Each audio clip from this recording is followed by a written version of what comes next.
far as the synopsis, it's about a computer programming genius played by Clarence Weathern, and he is put on a project to reconstruct human intelligence using a map of the human genome. And while doing this on the project, he has a bit of an existential crisis as he's able to see through binary coding, the very things that we think of making us human, love and spirituality, that kind of thing. So that puts him in a very tough position psychologically and emotionally. And it's at that point that he meets Bethany Ford Bickley's character. She's a woman who is a writer and a poet, and she comes from a completely different world than Clarence's character does. But really, it's all about how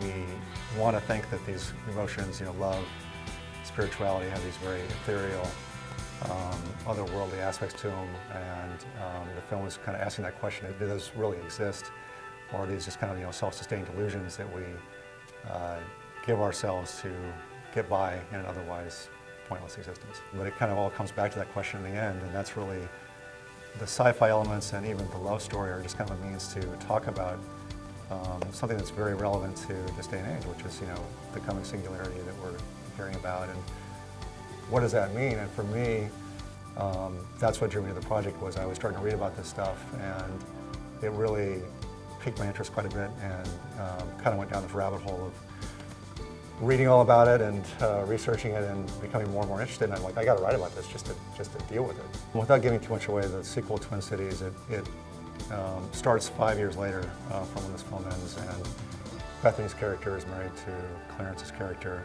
And it really isn't, you don't have to see 2021 to appreciate Twin Cities. It really just uses that whole setup as a jumping off point for, kind of taking that whole idea that I was talking about with Twin Cities and going in a really different direction with it. It takes that whole central concept of 2021 and it expounds upon it in an entirely different direction. And I think it's an interesting result where we ended up with it. Yeah, it was great. I mean, I'm super stoked. And, I think any screening of this film outside of my living room is a win. So to be in such a kick-ass fest as this in my hometown, with hopefully a bunch of folks that worked on the film, both Twin Cities and this film showing up, as well as anyone interested in this kind of stuff, right here, it's awesome. I'm very excited.